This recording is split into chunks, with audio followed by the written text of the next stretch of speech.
Hi to all, this is Akshita. I am teaching class 10 biology chapter 1 nutrition food supplying system. Diseases due to malnutrition అంటే proper nutrition తీసుకోకపోవడం వల్ల మనకు వచ్చేటువంటి diseases గురించి తెలుసుకుందాం.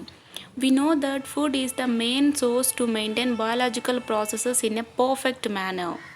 మనకు తెలుసు మన బాడీ పర్ఫెక్ట్ మేనర్లో బయాలజికల్ ప్రాసెస్ జరగాలి అంటే మనకు ఏం కావాలి, మెయిన్ సోర్స్ ఫుడ్ కావాలి.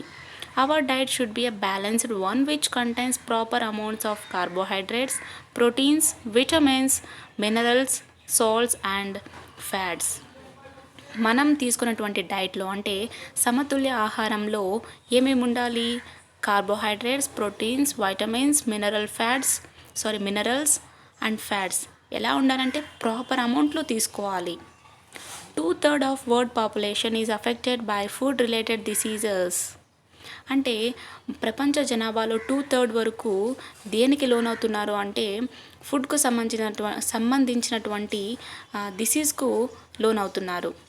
Some of them are suffering by consuming high caloric food. కొంతమంది హై క్యాలరిక్ ఫుడ్ తీసుకోవడం వల్ల కూడా సఫర్ అవుతున్నారు. Most of them are facing various diseases due to lack of balanced diet. వీళ్ళల్లో చాలామంది సరైనటువంటి బ్యాలెన్స్డ్ డైట్ తీసుకోకపోవడం వల్ల రోగాల బారిన పడుతున్నారు. It is very important to discuss about food deficiency diseases. సరే, ఇప్పుడు మనం ఈ ఫుడ్ గురించి ఎందుకు మాట్లాడుకోవాలి, రోగాల గురించి ఎందుకు మాట్లాడుకోవాలంటే ఖచ్చితంగా మాట్లాడుకోవాల్సిందే. ఎందుకంటే మనం ఫుడ్ డెఫిషియన్సీ డిసీజెస్ గురించి మాట్లాడుకోవాలి. ఎందుకంటే సరైనటువంటి ఆహారం తీసుకోకపోతే మనకు ఎలాంటి ప్రాబ్లమ్స్ రావచ్చు, ఎలాంటి రోగాలు రావచ్చు తెలుసుకుందాం. Eating of food that does not have one or more than one nutrients in required amount is known as mall nutrition. అంటే మనం తీసుకున్నటువంటి ఫుడ్లో కనీసం ఒకటి లేదా ఒకటి కంటే ఎక్కువ న్యూట్రిషన్ లేకపోవడమే దీన్ని మాల్ న్యూట్రిషన్ అంటాం. మన బాడీకి కావాల్సినంత న్యూట్రియన్స్ కావాలి మనకు. సో కనీసం ఒకటి కూడా లేకపోతే మన బాడీకి ఎలా సపోర్ట్ ఇవ్వగలం? నో, దీన్నే మనం మాల్ న్యూట్రిషన్ అంటాం. అంటే ల్యాక్ ఆఫ్ న్యూట్రిషన్ని మనం మాల్ న్యూట్రిషన్ అంటున్నాం. Poor health will full starvation, lack of awareness of nutritional habits, socio-economic factors are all the reasons for malnutrition in our country. మన దేశంలో ఈ మాల్ న్యూట్రిషన్కు కారణాలు ఏంటి అంటే పూర్ హెల్త్, అనారోగ్యం, అండ్ నెక్స్ట్ ఫుల్ స్టార్వేషన్ అంటే ఆకలితో ఉండడం, అలాగే lack of awareness of nutritional habits, మనకు న్యూట్రిషియస్ ఫుడ్ తీసుకునేటువంటి అలవాటు లేకపోవడం. సోషియో ఎకనామిక్ ఫ్యాక్టర్స్ అంటే చాలా వరకు వాళ్ళు పేదవాళ్ళు అయి ఉండడానికి కారణం. ఎందుకంటే పేదవాళ్ళు సర్టెన్ అమౌంట్ ఆఫ్ న్యూట్రిషియస్ ఫుడ్ని తీసుకోలేరు. మెయిన్ రీజన్స్ ఏంటి అంటే ఇవి అన్నమాట. దేనికి? మాల్ న్యూట్రిషన్కు. Malnutrition is of 3 types. ఈ మాల్ న్యూట్రిషన్లో 3 రకాలు. First one calorie malnutrition, second protein malnutrition, third protein calorie malnutrition. అంటే సర్టెన్ క్యాలరీస్ తీసుకోకపోవడం కారణం, అండ్ నెక్స్ట్ సర్టెన్ ప్రోటీన్స్ తీసుకోకపోవడం కారణం, అలాగే ప్రోటీన్ క్యాలరీ రెండు కూడా సమతుల్యంగా లేకపోవడం కూడా ఒక కారణమే. Let us observe harmful effects of mall nutrition in children. సరే, ఈ మాల్ న్యూట్రిషన్ నుంచి మనకు హానికరమైనటువంటి ప్రాబ్లమ్స్ ఏమున్నాయో పిల్లల్లో తెలుసుకుందాం. First one kwashiorkor disease. సరే, ఈ డిసీజ్ గురించి తెలుసుకుందాం. This is due to protein deficiency in diet. ఈ రోగం మనకు ఎందుకు వస్తుందంటే మన డైట్లో ప్రోటీన్ లేకపోవడం వల్ల, ప్రోటీన్ లోపం వల్ల మనకు ఈ డిసీజ్ వస్తుంది. Body parts become swollen due to accumulation of water in the intercellular spaces. మన బాడీలో ఉన్నటువంటి పార్ట్స్ ఎలా అయిపోతాయంటే స్వెల్లన్, ఉబ్బిపోతాయి. ఎందుకంటే సెల్స్లో అంటే ఇంటర్సెల్యులర్ స్పేస్లో ఈ వాటర్ అనేవి నిండిపోయి మన బాడీ పార్ట్స్ ఎలా అయిపోతాయంటే ఉబ్బిపోతాయి. Very poor muscle development. వాళ్ళ బాడీలో మజిల్ డెవలప్మెంట్ ఎలా ఉంటుంది? చాలా తక్కువగా ఉంటుంది. స్వెల్లెన్ లెగ్స్ అంటే ఉబ్బిపోయినటువంటి కాళ్ళు, fluffy face, difficult to eat. వాళ్ళ ఫేస్ ఎలా ఉంటుందంటే చాలా ఫ్లఫీ, అంటే చాలా అతుక్కుపోయి ఉంటుంది.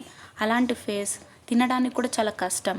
డయారా అంటే మోషన్స్ అవ్వడం, డ్రై స్కిన్, మోషన్స్, వామిటింగ్స్ అవ్వడం, డ్రై స్కిన్ అంటే పొడిబారిన చర్మం, ఇవన్నీ ఈ రోగానికి కారణం.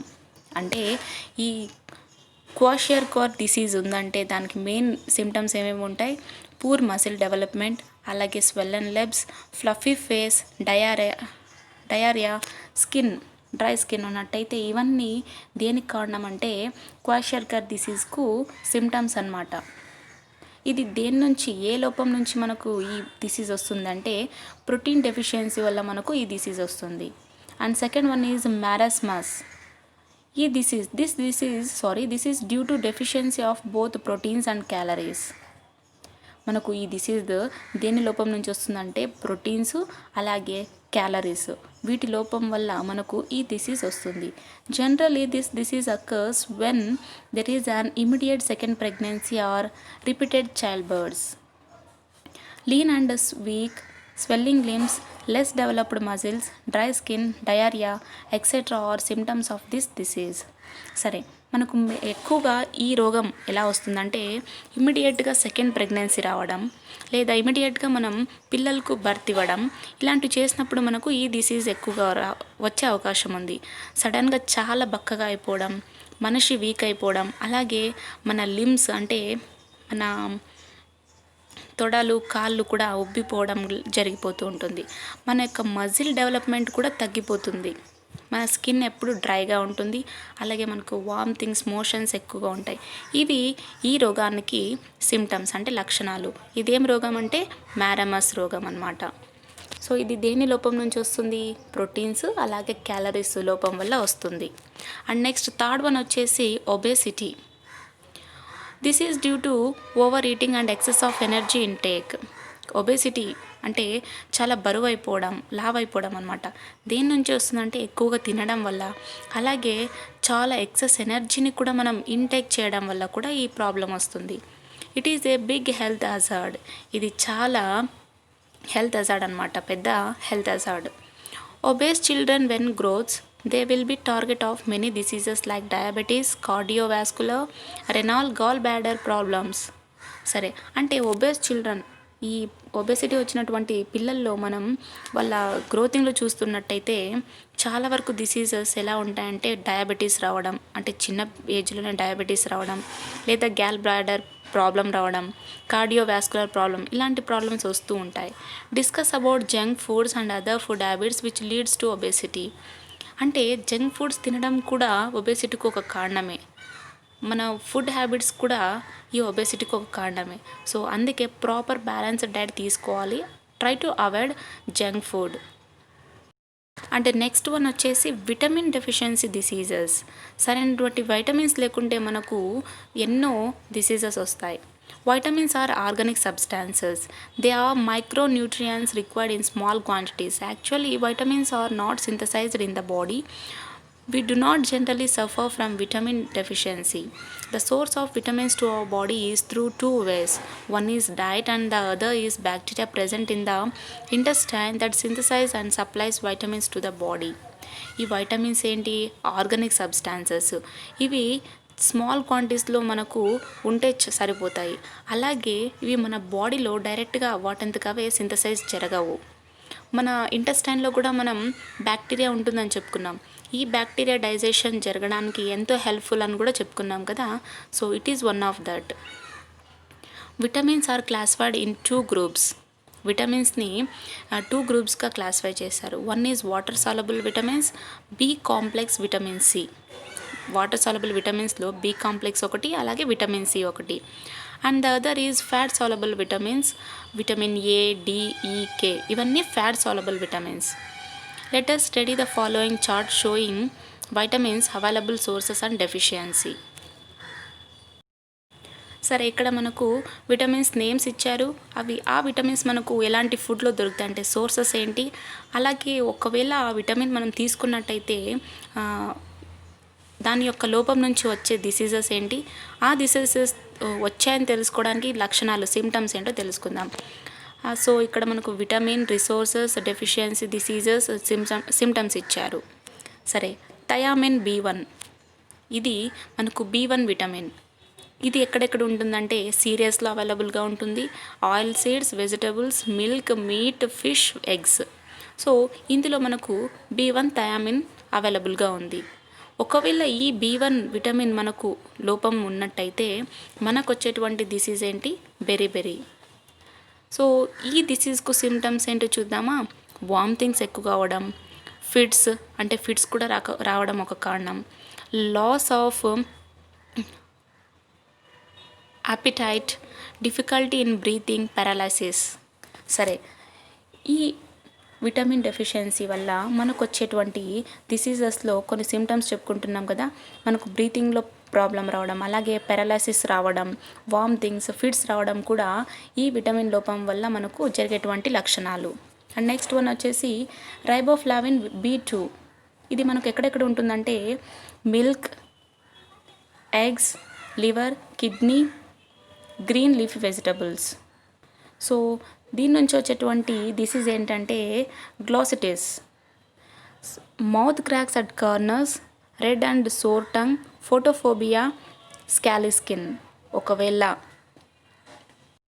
ఒకవేళ B2 విటమిన్ మనకు డెఫిషియన్సీ ఉన్నట్టయితే మనకు వచ్చేటువంటి రోగం ఏంటి? గ్లాసిటిస్.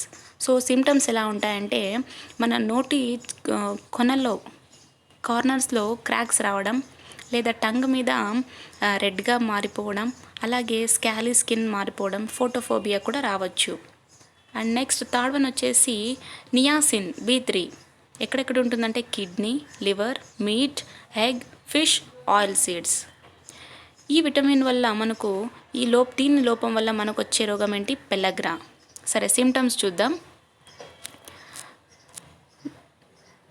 డర్మటిటిస్, diarrhoea, loss of memory, scaly skin. So ఇలాంటి లక్షణాలు మనకు నియాసిన్ లోపం వల్ల, విటమిన్ లోపం వల్ల వస్తాయి. అండ్ నెక్స్ట్ వన్ వచ్చేసి పైరిడాక్సిన్. ఇది B6 విటమిన్ అన్నమాట.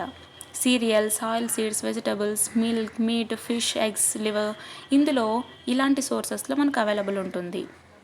నెక్స్ట్ మనకు ఒకవేళ విటమిన్ B6 డెఫిషియన్సీ వల్ల మనకు వచ్చేటువంటి డిసీజ్ ఏమంటే అనేమియా. ఇందులో లక్షణాలు ఎలా ఉంటాయంటే hyper irritability, nausea, vomitings, etcetera. And next one వచ్చేసి సైనోకోబాలామైన్. ఇది మనకు ఎక్కడెక్కడ ఉంటుందంటే synthesised by bacteria present in the intestine. మన ఇంటెస్టైన్లో బ్యాక్టీరియా ఉంటుందని చెప్పుకున్నాం కదా. సో ఈ బ్యాక్టీరియా ఇంటెస్టైన్లో ఆటోమేటిక్గా సింథసైజ్ అవుతుంది. మనకు వచ్చేటువంటి ప్రాబ్లం, డెఫిషియన్సీ నుంచి వచ్చేటువంటి డిసీజ్ ఏమంటే పెర్నీషియస్ అనేమియా. దీని యొక్క లక్షణాలు lean and week, less appetite. మనం చాలా బక్కగా అయిపోవడం, అలాగే టయర్డ్గా, వీక్గా అయిపోవడం కూడా కారణమే. అండ్ నెక్స్ట్ వన్ వచ్చేసి ఫోలిక్ యాసిడ్. ఈ ఫోలిక్ యాసిడ్ కూడా వన్ టైప్ ఆఫ్ విటమిన్. ఎందులో అవైలబుల్ ఉంటుందంటే liver, meet, fruits, eggs, serials, leafy vegetables. దీని నుంచి మనకు వచ్చేటువంటి అంటే ఫోలిక్ యాసిడ్ డెఫిషియన్సీ ఉన్నట్టయితే మనకు అనేమియా వస్తుంది. సిమ్టమ్స్ ఎలా ఉంటాయంటే diarrhoea, loss of leucocytes, intestinal mucus problems. ఇన్ని ప్రాబ్లమ్స్ మనకు వస్తాయి. అండ్ నెక్స్ట్ విటమిన్ వచ్చేసి ప్యాంటోథెనిక్ యాసిడ్. ఈ విటమిన్ వచ్చేసి మనకు ఎక్కడ అవైలబుల్ ఉంటుంది? Sweet potatoes, ground nuts, vegetables, liver, kidney, egg. మనకు ఈ డెఫిషియన్సీ ఉన్నట్టయితే బర్నింగ్ ఫీట్ డిసీజ్ కూడా రావచ్చు. సో సిమ్టమ్స్ ఎలా ఉంటాయంటే వాకింగ్ ప్రాబ్లమ్స్, స్ప్రెయిన్, మనం సరిగ్గా నడవలేమన్నమాట. నెక్స్ట్ వన్ వచ్చేసి బయోటిన్ ఎక్కడ అవైలబుల్గా ఉందంటే pulses, nuts, vegetables, liver, milk, kidney.